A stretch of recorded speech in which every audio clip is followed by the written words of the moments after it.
StillTalking.com podcast. Hey, Todd, how you doing? I'm doing great, Rob. How you doing? Man, I'm doing great, man. It had a couple of cool days here in Dallas for a little bit, but now it's warming back up. Summer is definitely here. Yeah, I'm ready for it to go. Yeah. I'm ready for some fall weather. Yeah, it's going to break here in a few weeks. Hopefully so. Yeah. All right, Ryan Clark, man, on George Pickens. Ryan Clark was on TV this week and said George Pickens was more talented than Justin Jefferson. What do you think about that, Todd? Well, first of all, he said that, but then he clarified what he meant by it, which is important. He didn't mean better. If he had not, then I would have looked at him like he was crazy. Right. He didn't mean better. He meant more talented, I guess, raw talent. Yes, exactly. That is exactly what he meant. I mean, certainly. We always say, Rob, I mean, we look to experience first. If I'm looking at two guys, I'm going to tend to lean towards the guy with the most experience. Yeah. Especially if the talent level is similar or the pedigree is similar. So, yes, do I think personally that George Pickens can become a top 5 receiver in the NFL? Yes, I do think he can. Yeah. But obviously he's going to have to get better, get more reps at doing certain things. And if he does those things and he has the requisite talent around him, he can accomplish some of those things. But obviously, no, he's not there yet. And he needs to get a couple more years under his belt. But I like the way things are trending at the moment. He's got a QB that he's in sync with. Yeah. He's got a coaching staff that believes in his ability and his confidence. And I know will do everything they can to, advance his skill set as quickly as possible. Right. Well, on a high level for me, we have a lot of good young talent, I think. And if all those guys can see their potential that we think they can do, it's going to be a hell of an offense coming up. The next 3-4 years, it's going to be crazy. How if they develop the way we want them to, man, we're going to have one of the top offenses in the league. I would agree. And I apologize. I don't know who it was that wrote an article on the Steeler Depot here in the last day or so referencing or comparing the Pickett combination and Deontay Johnson, but comparing that to the Killer Bees in that 2015, 16, 17 with, Ben, Bell, and certainly Antonio Brown. The numbers, honestly, Rob, I had forgotten slightly the numbers that AB had put up just with Ben. Forget what happened the rest of his career, which, didn't go the way he and a lot of other people had hoped. But he had over, just between the two of them, in 120 games, Rob, he had 10,700 and some odd yards and 78 touchdowns. Yeah. In 120 games. I mean, that's called Hall of Fame material. Absolutely. If George Pickens gets anywhere near those numbers, I will be ecstatic beyond belief. Well, I don't think he'll get those numbers because our offense is going to be more diverse than with Ben and AB in there. And two, one thing I like about the offense now, all the guys at key positions are young, so they get to come up together. Ben was older. When AB and Bell, he was kind of still he was longer in the tooth than those guys. No doubt. He was still viable, but he was longer in the tooth. These guys are all get a chance to come up together. Kind of remind me of how Bradshaw, Swan, and all those guys in the 70s got to come up together and build that together. You see what I'm saying? Oh, yeah. That's what's so exciting. Exciting, baby. All right, let's move on to the game. We playing Buffalo this week at home, 5:30 Central Standard Time, Saturday. Be in the house, Todd. I will be watching the game. Yeah, I'll be watching it too. Top players, my top three players I want to watch is Joey Porter, Calvin Austin, and Kwon Alexander. Todd's is we had one the same, Joey Porter, Broderick Jones, and Keanu Reeves. Let's hit Joey Porter Jr., man. I'm one reason I wanted to see him because we haven't seen him, right? That's correct. I'm interested to see, man. I just been seeing pictures and highlights of his length, how long his arms are, man. It was ridiculous how long. I didn't realize he was that long, Todd. I mean, his metrics are off the chart. Yes, man. I'm excited to see what he can do in a rookie campaign. Can he be kind of what's the boy out of Jets? Sauce Gardner. Saucy. If he can be kind of Sauce Gardner like and have a good rookie campaign like that, man, I'd be so excited, man, for him. Yeah, I mean, correct me if I'm wrong, but I can't remember unless we go way back. I can't remember the last time the Steelers had a rookie cornerback that I think has the potential to be what this guy is. Again, I'm saying, we got to go way back. Yeah. Rod Woodson. Yeah. So, he's a talent. He's a number one talent we got in the second round, basically. Oh yeah, great value. I was very, very excited when we were got ourselves to that position because I definitely thought somebody would have selected him before we did the second round. Yeah, my number two guy, I want to see another reason because we haven't seen him that much. We didn't see him all last year was Calvin Austin. We got a glimpse of him last week, which was very exciting. If he can do that, man, I mean, once or twice a game, just an explosive play, that's gonna open up our offense so much. It's gonna be ridiculous, Todd. Yeah, he is. I mean, just going back to Pickens real quick, Rob, big guy, but has got great speed. Now, is he Calvin Austin fast? No, but he's probably pretty close. So I can't remember again that us having two receivers with that kind of speed. I mean, you got to go back to probably, I don't know, Michael Wallace and Emmanuel Sanders maybe. Yeah. The last time we had receivers that fast. So I'm with you. And of course, what I'm super excited about Calvin Austin is that he is going to be able to help us out in two areas. On the field with the offense, and then also in special teams in the return game. I have a special spot in my heart for players that can contribute on special teams, especially in the return game. Okay, yeah, that is a lost art. Well, we're looking for a returner. I like Gunner. He's a try-hard guy, but we saw last year he didn't get the job done. He got a spot taken last year. Yeah. So we need. I think we need more explosiveness at that return position, both on kickoff and punt return. I don't know. Calvin's been doing. He did both in college. I think he's been doing kickoff returns right now, but and if he get the developing on offense like he's doing, they may take him off of it. They may save him for offense. Right. Yeah.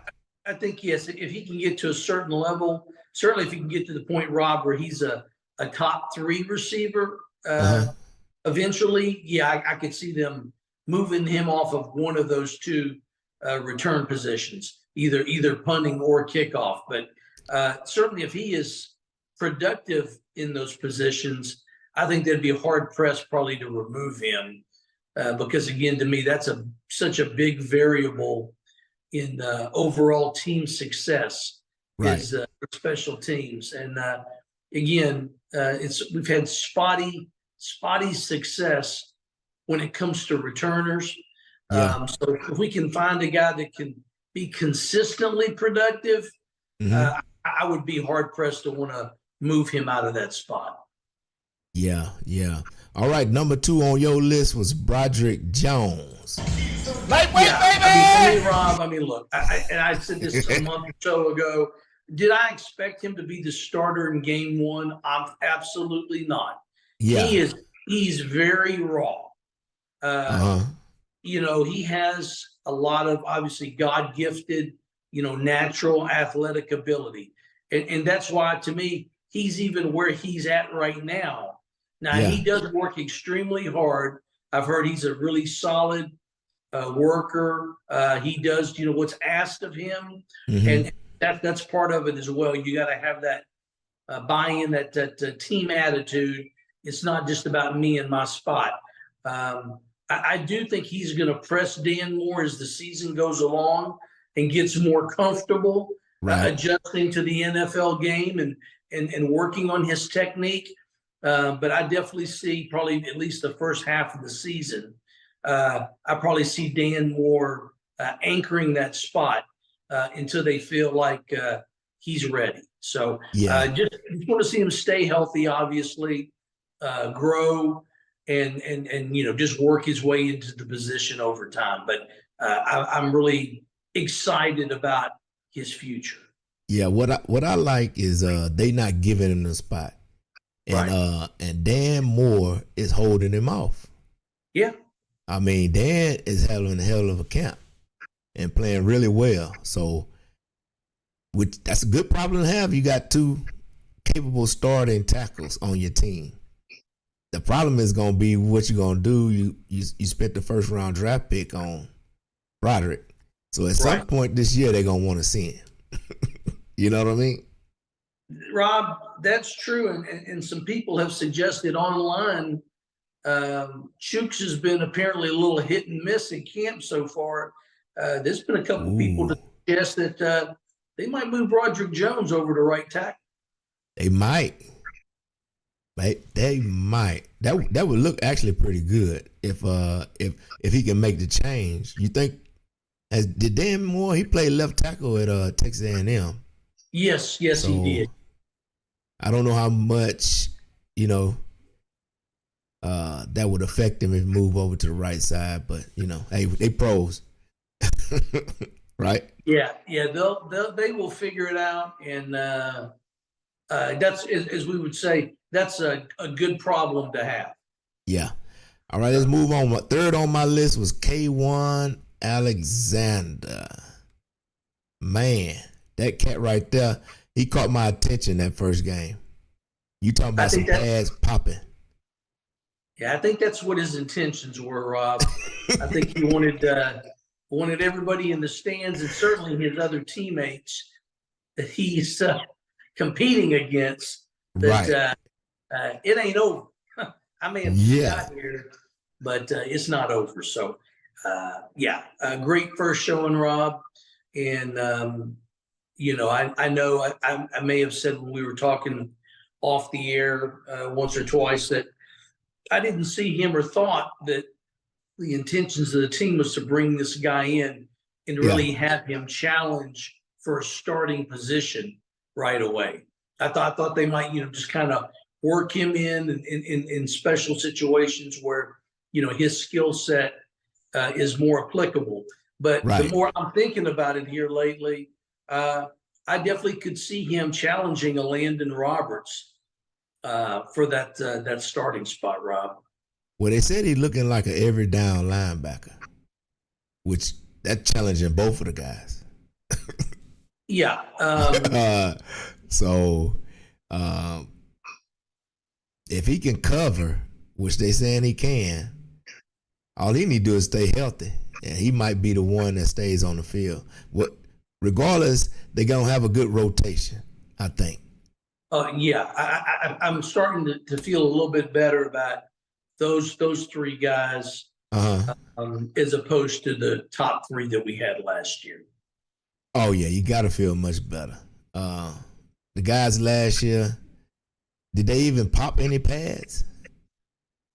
I didn't see last year any kind of explosiveness to the ball like that last year. So at least these guys are aggressive, and when they get there, they got some intentions that's gonna take you to the ground. You know what I mean?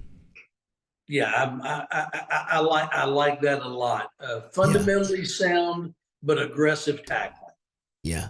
All right. Last on your list is Keanu Benton. Yes, sir. I like KB, man. KB looked good last week. Yeah, Rob, he did really well last week. Yeah. He's impressing me. I mean, I knew the young man was talented, no doubt, but he seems to have a really solid athletic base. Yeah. And it has got the build to me, not only to play that nose tackle position, but I think at some point, if necessary, certainly if there's an injury or something, I can see that guy playing a little bit of tackle. Yeah, yeah. I can't see why not. I would love to have him and Cam on the field at the same time. Yeah, that would be nice. Actually, Cam, Larry O, and him.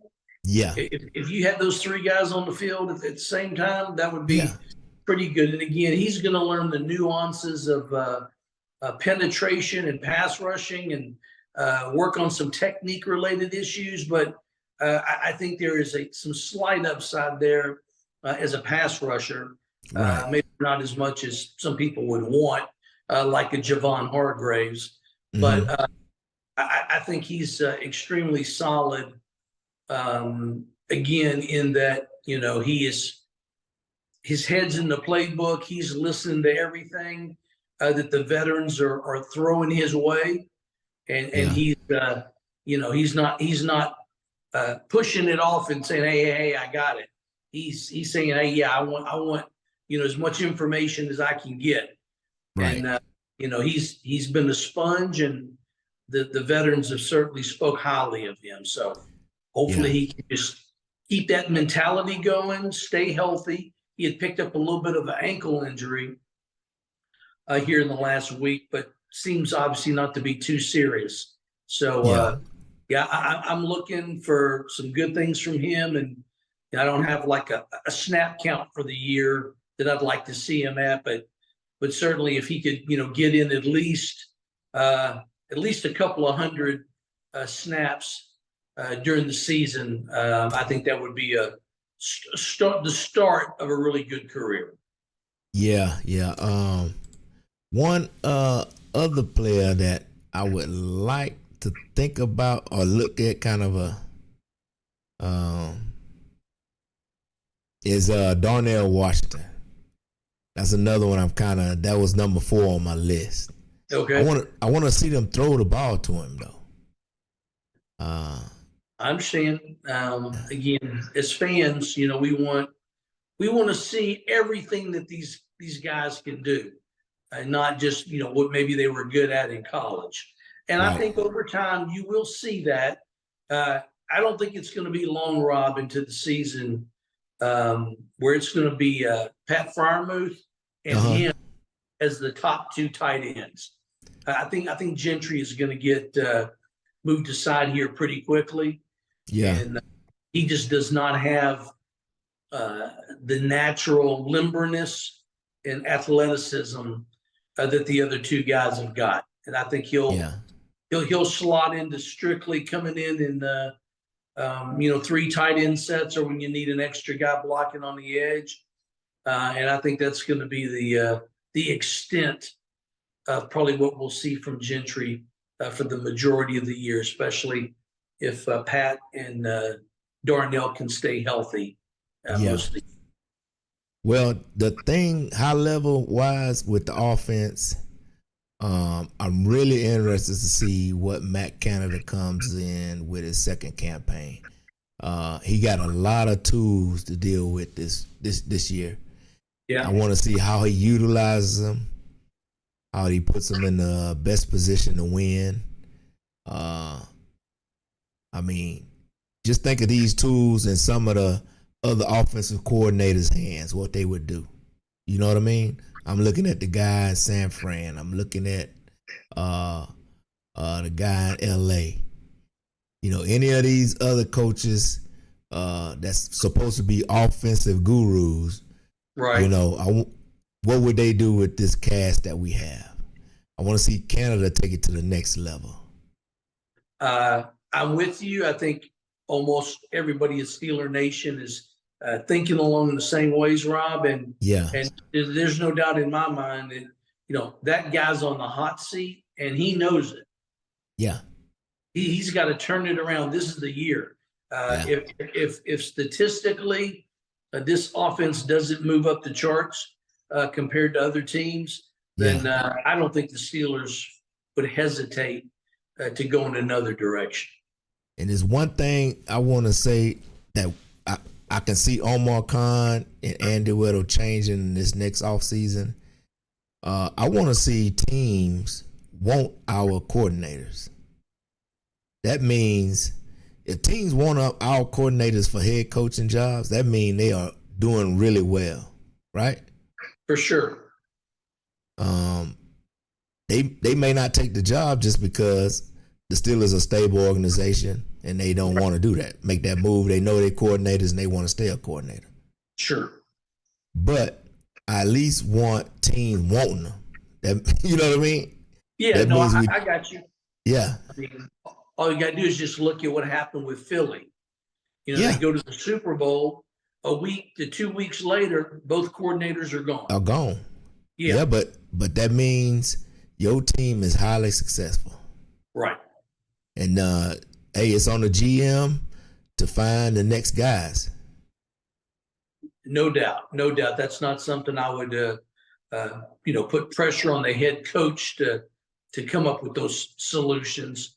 That is definitely a GM related issue, and you know, somebody that's got their fingers on the pulse of what other organizations are doing, and you know what the trend is. And obviously the trend is right now, Rob, towards offensive minded head coaches. Yeah. And if you got a defensive guy, you need to have a really good offensive coordinator. Very much so. Very much so. Yeah. All right. Real quick, Todd, before we get them out, training camp, offense, speaking of offense, is getting better, right? Offense is starting to win some of these 7 shots, starting to win some of these 2-minute drills. That mean they're growing up. That's it, Rob. I mean, day by day, series by series, play by play, all those young guys we've been talking about on offense. Yeah. Pickett, Najee, Pickens, obviously, Deontay a little bit, but the core future on offense, they are getting battle tested on the field. Yeah, sure, you're going against your own teammates, but I promise you, those guys aren't looking at it like that. Yeah. You know, it's their competition. It's who they got to beat. Yeah. So I am excited about what I've heard, and to a more limited extent what I have seen so far. Right. So I definitely have a better feeling, more confidence as we move towards the beginning of the season of what things really could be when it comes to our offense. Obviously, clarifying that with a minus in the injuries, which it just goes without saying. So don't talk about injuries. Yeah, I know. You see, Baltimore just lost Marlon Humphreys for a little while. Yeah, they're saying it doesn't seem to be real serious, but you know, he easily could be out a month to 6 weeks. So that's still that's a blow. And then we know we're not going to get into it, but we've had a rash of injuries in the secondary this year. Duke Dawson just went on IR, and some other guys have also moved on now here recently. They've brought in replacements. So, we were joking as we were watching the game last week. Half these guys, I didn't even know who was who. Yeah. Because the numbers keep changing. They moving. Yeah. Yeah. Every week is different. And they get to keep the 90 for the whole preseason. So it's different now. Yeah. Very, very much so. But hopefully this game will give us a better idea, and then wrap it up with the last game, man, and get ready for the real deal. Get ready for the season. All right, everybody, if you like what you hear, hey, like and subscribe to the channel. We'll be back after the game on Monday or Tuesday, and give you what we think and a little bit of analysis of what we think went on. All right, Todd? All right, Mr. Rob. All right, we're going to get them out of here. Without further ado, here we go, Steelers. Here we go. Who?